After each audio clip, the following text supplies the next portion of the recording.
నమస్తే సార్. నమస్తే అమ్మా. నమస్తే. హెచ్-1బి వీసా ఫీజు $1,00,000 పెంచేశారు. విన్నారా వార్త? రోజు వింటున్నాను. ట్రంపా మజాకా ట్రంపా మజాకా అన్నట్టుగా అయిపోయింది పరిస్థితి. పాపం హెచ్-1బి హోల్డర్స్ అయితే ఎంత కంగారు పడిపోయారోనండి పాపం.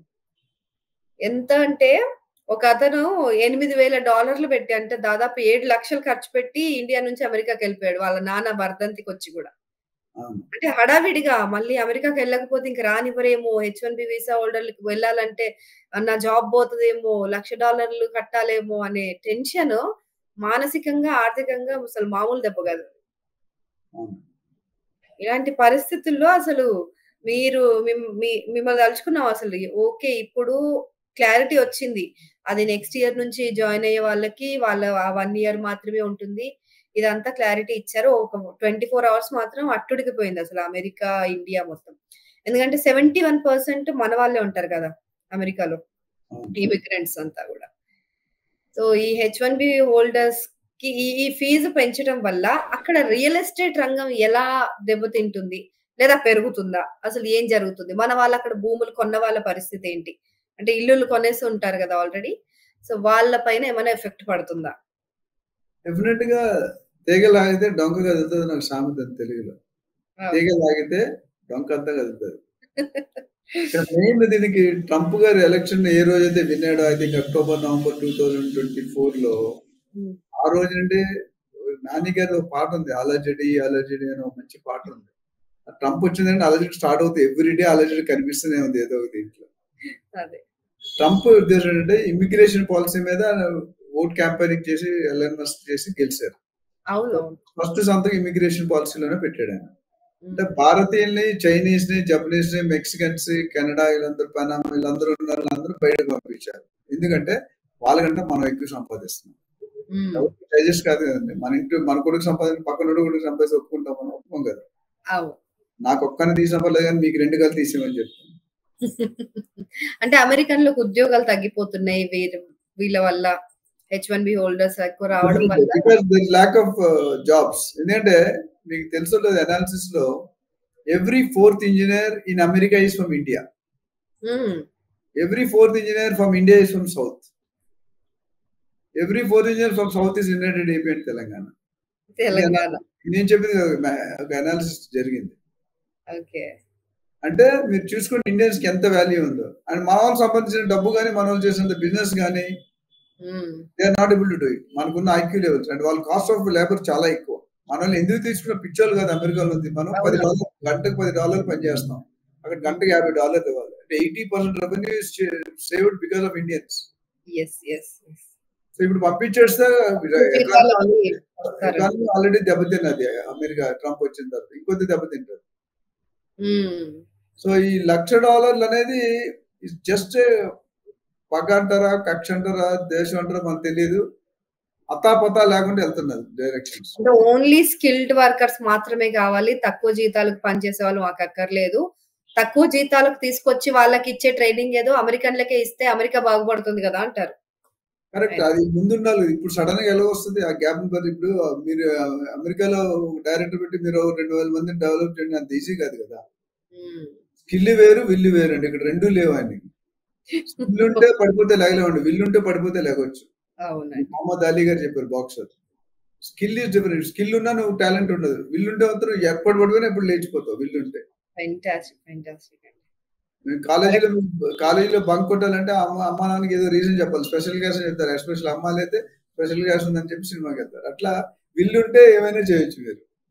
యాహ్! యాహ్! ఇక్కడ ట్రంప్ వచ్చేసరికి ఏంటంటే డే 1 స్టార్టెడ్ జనవరి 2025లో ప్రెసిడెంట్ గా స్వాధీనం చేశారు. ఆ రోజు ప్రతిరోజు ఏదో చర్చలో ఉంటూనే ఉన్నాడు. అవునండి. అది కూడా ఇమిగ్రేషన్స్‌కి సంబంధించి F1 వీసాలు. ఫస్ట్ F1 వీసాల పైన పడ్డారు. F1 వీసాలకు ఓన్లీ 4 ఇయర్స్ మాత్రమే అక్కడ ఉంటుంది. తర్వాత మళ్ళీ రెన్యువల్ చేసుకోవాలి అని అన్నారు. ఇంతకుముందయితే కోర్స్ పూర్తయ్యే వరకు ఎన్ని సంవత్సరాలున్నా F1 స్టూడెంట్‌గా ఉండే అవకాశం ఉండేది. కరెక్ట్. ఇప్పుడు అది లేదు. అట్లానే లక్కీ డ్రిప్ లో ప్రాసెస్ తీసేశారు. వీసా తీసేసారు. ప్రాసెస్ తీసేశారు. డాక్యుమెంటేషన్ లో తీసేశారు. ఫీజులు పెంచారు. అట్లానే అమ్మా నాన్న చూడడానికి వెళ్తే 15,000 25 లక్షలు కట్టాలి డిపాజిట్. కట్టాలి అని. అది విజిటర్స్ ఇస్తారో లేదో. Birth tourism తీసేసాడు. 150 సంవత్సరాలు పెట్టున్న పాలసీ. ఇవన్నీ ఆయన ఏంటంటే చరిత్ర I want to rewrite the history అంటున్నాడు ఆయన. అంటే మళ్ళీ నేను ప్రెసిడెంట్ కాలేను, రెండోసారి అయిపోయాడు, అది కూడా అన్ఈవెన్ గా గ్యాప్ ఇచ్చేయాడు ఆయన. ఈ గ్యాప్ లో బుర్ర అంతా పాడైపోయింది అంత ట్రంప్ గారు. చిచ్చర్ పిడుగు కొంతమంది నాటీ పీపుల్ నాటీ ప్రెసిడెంట్ లాగా అంటున్నారు. కరెక్ట్ కాదు. అంటే ఆయన తీసుకున్న ప్రతి డెసిషన్ కూడా ఈ రోజు ఉన్న డెసిషన్ రేపు ఉండదు. ట్యాక్స్ వేస్తానంటాడు, ట్యాక్స్ తీస్తానంటాడు, గోల్డ్ ఏను మిగతా వేస్తానంటాడు. చైనాకి నుంచి 30% చేసాడు, పాకిస్తాన్ 15%, మనకు మాత్రం 50% చేసాడు. మళ్ళీ మోడీ గారు వెళ్ళినప్పుడు కుర్చీ లాగిన ఫస్ట్ ప్రెసిడెంట్ ట్రంపే. ముందు అల్లు రామలింగే రాఘపల్లో సినిమాలు ఉంటే hello Jagannath hello hello hello అంటారు. అన్న తర్వాత వీడు వచ్చాడు రా తిన్నాను లాన్ తెచ్చుకుంటాడు. ట్రంప్ గారు పైన బాయ్ బాయ్ అంటున్నాడు, లాన్ తవ్వేస్తున్నారు. మనం కూడా హమ్ కిసీసే కమ్నే. పాకిస్తాన్ ఇండియా యుద్ధంలో రిప్లై మొత్తం వరల్డ్ వెళ్ళింది, పాకిస్తాన్ కాదు. ఇండియాతో పెట్టుకుంటే తాటోలు ఇస్తామని చెప్పి ఇండియా క్రెడిట్ అంతా ట్రంపే తీసుకున్నారు, నేనే యుద్ధాన్ని ఆపానని అది చెప్పేశారు కదా మోడీ గారు, మీకు సంబంధం లేదని. సో ఇండియా ఏంటంటే India is going to be a super power threat for America. వాళ్ళ భయం వాళ్ళకు ఉంది already. China, Japan and India are going to be super powers. రానున్న రోజుల్లో మనం ఎక్కడికి వెళ్తాం nobody knows. Make in India మనం పెడితే ఇప్పుడు మేక్ ఇన్ అమెరికా అని పెడుతున్నాడు. అవును, మేక్ అమెరికా గ్రేట్ అగైన్ మాకన్నా ఏదో చెప్పి కొటేషన్ పెట్టి. సో అది అంత మాత్రం అవదండి. ఎందుకంటే మోడీ గారు అనేది ఆయనే చెప్పాడు. మోడీజీ విలేకరు అడిగారు, మోడీ పెద్దవాడ నా ట్రంప్ పెద్దవాడు. ట్రంపే రిప్లై చేశారు, మోడీ ఈజ్ బిగ్గర్ మ్యాన్ అని చెప్పడం వరకు చేయడం డిఫరెంట్ ఉంది. బయలాటరల్ రిలేషన్షిప్ అనేది దెబ్బతింటుంది. $1,00,000 అంటే 88 లక్షలు అండి ఇండియన్ కరెన్సీలో. ఒకసారి కట్టాలంటే అయితే మీరు అన్నట్టు క్లారిటీ ఏమి ఇచ్చండి, పాత వాళ్ళకి కాదు కొత్త వాళ్ళకి అని చెప్పాడు. ఒకసారి లైఫ్ టైం ఒకసారి ఉంటే తర్వాత మళ్ళీ ఫీజులు ఉన్నా అంటే ఇప్పుడు ఒక 71% మన వాళ్ళే ఉన్నారని విన్నాం ఇండియన్, మిగతా బయట వాళ్ళని. అందులో 33% మన వాళ్ళు ఎక్కువ కాంట్రిబ్యూషన్, ఎక్కువ తెలుగు వాళ్ళే, అది కూడా తెలుగు వాళ్ళు. So 31% total population and Telugu states నుంచి ఎక్కువగా ఉంటారండి. So ultimately it is not going towards good direction. Dead end కి వెళ్తున్నాం. ఎందుకంటే రిలేషన్షిప్ అనేది ఆల్రెడీ పాడైపోవడం మొదలు డ్యామేజ్ అయింది. సపోర్టింగ్ పాకిస్తాన్ ఇండైరెక్ట్లీ అని అంటున్నారు. చైనాకి రిలేషన్ వాళ్ళకి ఎందుకు తక్కువ వేస్తారు, మనకి ఎందుకు ఎక్కువ వేసాడు? 15% ఏంటి, మనకి 50% ఏంటి? మన జనాభా ఎక్కువ కదా మరి. అట్లా 50 కావాలంటే మీరు ఎక్కువ తోక జాడిస్తే 100% కూడా వేస్తాం. మళ్ళీ ఒక డైలాగ్ ఇచ్చాడు. It's not going towards good healthy relation లాగా అనిపించలేదు. So much uncertainty. American president is most powerful position entire world. Trump గారు తుమ్మితే మోడీ గారు తుమ్ముతారు, మోడీ గారు తుమ్మితే ఇక్కడ రేవంత్ రెడ్డి గారు తుమ్మాలి. It's interlinked. యుఎస్ ఎకానమీ కానీ అండ్ యుద్ధాలు అవుతున్నాయి, ఎకానమీ పడిపోతుంది, బ్యాంక్ రెపో రేట్లు తగ్గిస్తున్నారు, ఇంట్రెస్ట్ రేట్లు తగ్గిస్తున్నారు. Government is trying to boost in all ways to help the public. But అక్కడ సపోర్ట్ లేకపోతే చాలా కష్టం కదా. మీరు ఇంపోర్ట్ చేయకండి, ఎక్స్పోర్ట్ చేయకండి, మన లోన్ లోకల్ గా చేసుకున్న don't go for international exports imports తగ్గిపోండి అంటారు. బట్ కరెన్సీ ఎక్కడ వస్తుంది? ఇప్పుడు మన వాళ్ళని ఏమంటాడు, స్టూడెంట్స్ ని F1 వీసాలో వెళ్ళినారు, మీరు చదువుకొని ₹1,00,00,000 చదువుకొని ఇంటికి వెళ్ళిపోండి అంటున్నాడు. మన వాళ్ళు ₹1,00,00,000 ఖర్చు పెడితే 10 కోట్లు ఖర్చు పెడితే అక్కడ బయటపడ్డాడు. సో స్టెమ్ అని ఉంది. ఇప్పుడు స్టెమ్ అంటే ఏంటి? Science, technology, maths, engineering.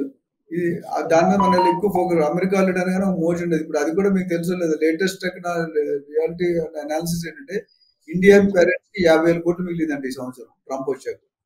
That money students are dropped. They not going to America. 50,000 కోట్లు ఎంత లాస్ ఉంది గవర్నమెంట్ కి?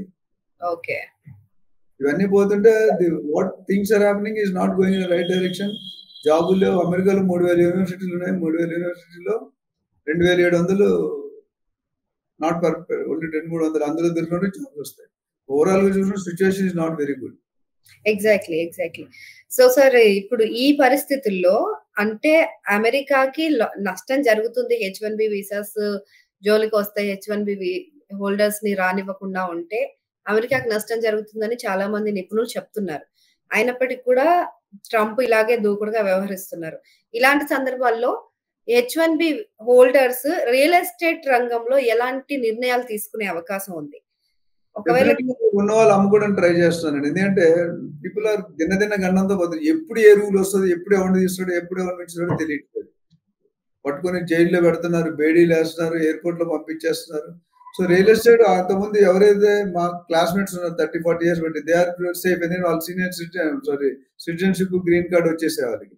లేని వాళ్ళు 2010 నిండిన వాళ్ళకి దానికి they don't have the green card holders. So, అది చాలా కష్టం అవుతుంది. వాళ్ళు ఎప్పుడైనా తీసేస్తారనే భయం అనేది ఉంది. సో, పీపుల్ ఆర్ నాట్ కొత్తగా ఇన్వెస్ట్‌మెంట్ అనేది కొద్దిగా ఇంపాక్ట్ పడింది మార్కెట్‌లో. అండ్ ఆ ఇంపాక్ట్ మన ఇండియన్ రియల్ ఎస్టేట్ మీద కూడా పడుతుంది. మీరు తెలుసుకున్న పాయింట్ ఏంటంటే not only American real estate, Indian real estate also is going to have a partial impact. మొత్తం ఇంపాక్ట్ అది కాదు. ఎందుకంటే హైదరాబాద్‌ని గ్లోబల్ ఇందాక చెప్పుకున్న ఒక వీడియోలో గ్లోబల్ రియల్ ఎస్టేట్ డెస్టినీగా హైదరాబాద్‌నే చూస్తారు మొత్తం యావత్ ఎలా ప్రపంచం. అదే ఎలా అండి? ఎందుకంటే హైదరాబాద్‌లో ఉన్న రేట్లు గాని, హైదరాబాద్‌లో ఉన్న ఫెసిలిటీస్ గాని, హైదరాబాద్ ఉన్న కల్చర్ గాని, క్లైమేట్ గాని, ఏ విధంగా ఫుడ్ కల్చర్ గాని, ఏ జాతి వాడైనా, ఏ మతం వాడైనా, ఏ కులం వాడైనా, ఎంత ఎర్న్ చేసినా హైదరాబాద్‌లో హ్యాపీగా బతుకుతారు. Hyderabad is user friendly. కంప్యూటర్‌లో అంటారు కదా! హైదరాబాద్‌లో ఉన్న ఫెసిలిటీస్ మిగతా స్టేట్స్‌లో లేవండి. పెద్ద హ్మ్. ఎక్స్‌పాన్షన్ పాసిబుల్ 4 పక్కల ఉన్నది ఓన్లీ హైదరాబాద్‌కే రియల్ ఎస్టేట్‌లో. అటు అవును. నార్త్, ఈస్ట్, వెస్ట్, సౌత్ అన్నిట్లో కూడా డెవలప్ అవుతుంది. సో, డెవలప్ అవ్వడానికి బెంగుళూరుకి లేదా చెన్నైకి, ముంబైకి అంత ఛాన్స్ లేదు. వైజాగ్ సీ ఆపుతది, బొంబాయి సీ ఆపుతది, అటు పూణే ఆపుతది.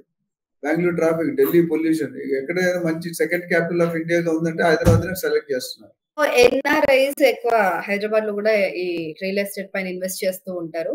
అండ్ అక్కడ గూడా వాళ్ళు ఇల్లుకి రెంట్ కట్టడం కంటే అక్కడ సొంత ఇల్లు తీసుకోవడమే బెటర్ అని చెప్పి లోన్స్ తీసుకొని కూడా చాలా మంది ఇల్లులు కొంటూ ఉంటారు. సో, వాళ్ళందరూ ఇప్పుడు ఎలాంటి సందిగ్ధంలో ఉండుంటారు. మీరు ఆల్రెడీ వెయిట్ అండ్ వాచ్‌లో ఉన్నారండి. ఫర్దర్ అండి ఇక్కడ ఉండాలా లేదా? మన పిల్లలకి రావడానికి లేదు. బర్త్ టూరిజం పెట్టేసారు రూలు.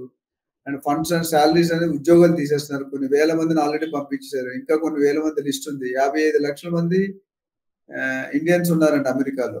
హ్మ్. 55,00,000 ఒక 10,00,000, 12,00,000 మంది ఇల్లీగల్ ఇమ్మిగ్రెంట్స్ అంటున్నారు. సో, వాళ్ళని హ్మ్. ఆల్రెడీ పంపించడానికి లిస్ట్ తయారు చేస్తున్నాడు already. Trump is already on that అంటే ట్రంప్ గారి ప్రకారం ఆయన తప్పని 100% వాళ్ళ కంట్రీని వాళ్ళు ప్రొటెక్ట్ చేసుకోవడం తప్పు లేదు. యాహ్! ప్రొటెక్ట్ విధానం తప్పు అంటున్నాం. ఉన్నట్టు పంపించేస్తే హౌ దే విల్ సర్వైవ్? ఇప్పుడు అమెరికాలో 10,00,000, 20,00,000, 30,00,000 ఉంటాయి నెలకి జీతం. ఇండియాలో ఎంతమందికి వస్తది 10,00,000 జీతం? Hardly anything. సో, హ్మ్. వాళ్ళందరూ 16,000 మంది, 18,000 మంది ఒకేసారి పంపించాడు. మన ఎక్స్టర్నల్ అఫైర్ మినిస్టర్ కూడా ఎళ్లి చెప్పారు. ఓకే హ్మ్. చేసి ఇండియాకొచ్చారు. వాళ్ళందరూ ఇప్పుడు ఏం చేస్తారు? అన్ని జాబ్స్ ఎక్కడున్నాయి? డెఫినెట్‌లీ రియల్ ఎస్టేట్ మీద ఇంపాక్ట్ అనేది మనకు చూసుకుంటే నాకు తెలిసినంత వరకు 30, 40, 50% వెస్ట్ జోన్‌లో ఐటీ వాళ్ళ వల్లే రియల్ ఎస్టేట్ పెరిగింది. అవునండి. సో, ఆ ఇన్వెస్ట్‌మెంట్ అనేది కొద్దిగా ఇప్పుడు ఈఎంఐలు జాబులు పోతే ఈఎంఐలు కట్టుకోలేకపోతున్నారు. కొత్త ఇన్వెస్ట్‌మెంట్ చేయలేకపోతున్నారు. ఆల్రెడీ లగ్జరీకి అలవాటు పడిపోయారు. ఇప్పుడు హ్మ్. భార్యకో లక్ష, భర్తకో లక్ష మినిమమ్ వస్తుంది ఐటీలో. 2,00,000 ఉంటే రూ. 1,00,000 ఈఎంఐ కడుతున్నారు. 50,000 ఖర్చు పెడుతున్నారు. 50,000 సేవ్ చేసుకుంటున్నారు. హ్మ్. మనకు తెలుసు ఆల్రెడీ క్లబ్బులు, పబ్బులు కల్చర్ మనం తెచ్చేసుకున్నాం. వాళ్ళ నుంచి గుళ్ళు కట్టుకొని చీరలు కట్టుకుంటారు. మన నుంచి రివర్స్. అవును. ఇవన్నీ కూడా it is going to have an impact on the economy, on the GDP of the country. Right. Right అండి. Thank you. Thank you so much. Thank you అమ్మా.